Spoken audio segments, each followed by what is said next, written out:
you to go along with your endeavor, for which we are indebted to.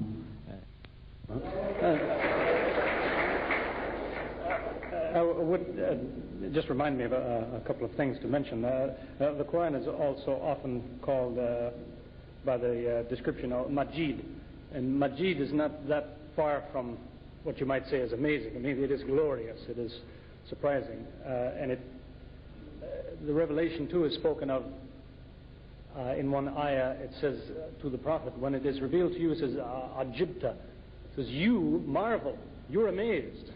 They ridicule, but you're amazed. So the thought is there. I'd also stress what you may yet find too is that the linguistics is itself today a science.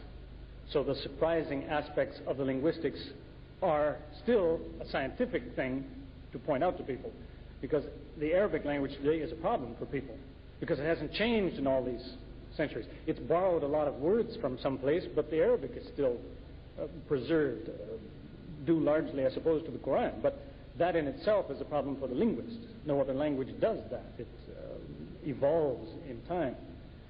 So that the linguistics was the second thing that I noticed in the Qur'an that surprised me so much. Because I read a translation, probably one of the worst translations there is, of the Qur'an. But then in having discussions with Muslims, they'd be talking about this or that, and they'd say, well, you know, the Qur'an says such and such. And I'd be so frustrated. I think, I read the translation. I don't remember that. So they'd show me in the Arabic, and you'd realize that the translation missed this point and that point. So I realized right away, in order to get the full meaning, you've at least got to examine the original.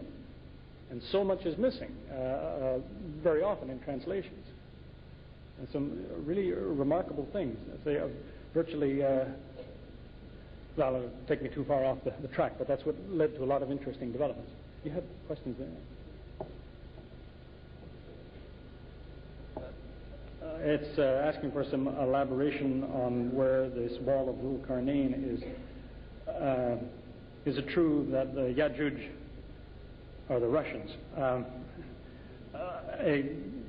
Not specifically, unless you loosely mean by Russians anybody who lives north of a certain point.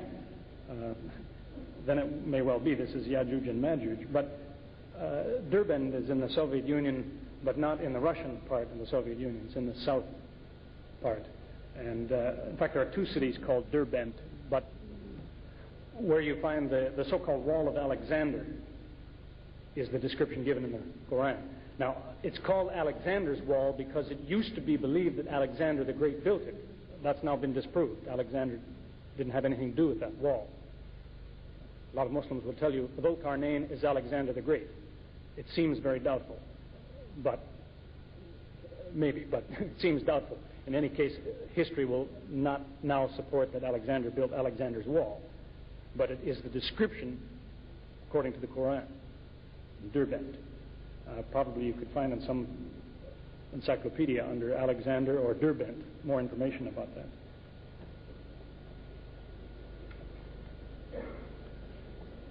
What is the best English translation of the Qur'an? Well, what I usually tell people to do is get as many as you can. Because if you don't know the Arabic, at least when you read, compare how the translations are of the same verse. And if each author translates the verse just about the same, then the chance is you're getting most of the meaning out of it. But if they have different translations for the same verse, then there must be a difficulty. Then you should inquire from someone who knows what is the problem. Why do they have trouble with this Arabic?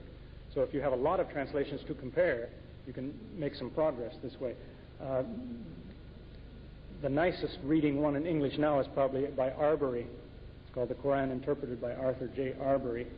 There's one done by Thomas Irving, which is just now coming into print. He spent 25 years translating the Qur'an into English. He spent 1 year on one word. He wanted to be so careful. So I would recommend that. I've seen the manuscript of it. And there's various others around. But as I say, your best bet is to get as many as you can and compare. Did you learn Arabic before reading the Qur'an and so on? Well, that's what I was just explaining. I read a terrible English translation